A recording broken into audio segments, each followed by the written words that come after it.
السلام عليكم ورحمة الله وبركاته. النهاردة معانا فيديو جديد نفيد بيه ونستفيد. بص يا باشا واسمع مني.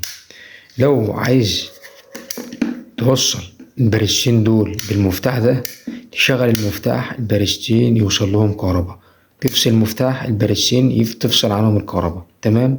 هنشرح لكم بالطريقة واحدة واحدة للمبتدئين زي ما حضراتكم شايفين كده. أول حاجة هنجيب مفك تيست. تمام. لو في اي مكان او في اي بيت يعني او في اي ركن عندك محتاج ان انت تعمل مثلا، لو شاشتك مثلا كل شويه تحط الفيشه فيه في البريزه وتخلعها، تحط الفيشه وتخلعها، فده يعني بيبقى بيزهقك. فلو عايز تختصر الحوار تعمل باريستين تحط فيهم بفيشه للمشترك، فيشه اقصد فيشه للشاشه والفيشه التانية للرسيفر. تمام. والمفتاح تجيبهم وتطفيهم. اول حاجه هنجيب مفك تيست زي ده كده. تمام.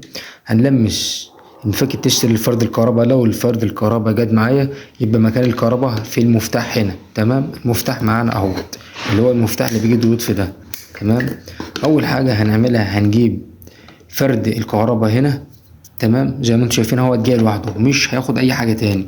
فرد الكهرباء هيجي هنا في من مكان المفتاح من هنا. تمام. والارضي هيجي تحت هنا او هنا، مش هتفرق، وناخد كوبري منه للبريزه دي. يبقى جبنا فرد، ده فرد الارضي. تمام. هنجيبه نحطه هنا كده في البريزه، وناخد منه كوبري من البريزه دي للبريزه دي، يبقى عندنا كوبري واحد مع المفتاح الارضي. تمام. ومن الباريستين دول هناخد كوبري واحد من هنا لهنا وكوبري من هنا لحد هنا. يبقى دي تجميعة دي كلها.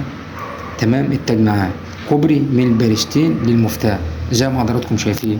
وفرد الكهرباء هيبقى هنا. هنطفي ونجيب المفتاح كده، هنجيب المفتاح كده يبقى وصلنا للبرايز كهرباء. هنطفي المفتاح يبقى فصلنا عن البرايز كهرباء. والفكرة دي والله فكرة كويسة جدا وهتريحك خالص لو حبيت تعملها في اي ركن من البيت او في اي علبة. ولو حبيت برضو تعمل مشترك نفس النظام، هتحط الفيشة هنا تفصل. تمام. الكهرباء تفصل، تجيب المفتاح الكهرباء تفصل. وان شاء الله معانا ان شاء الله فيديوهات كتير نفيد بيها ونستفيد. والسلام عليكم ورحمة الله وبركاته.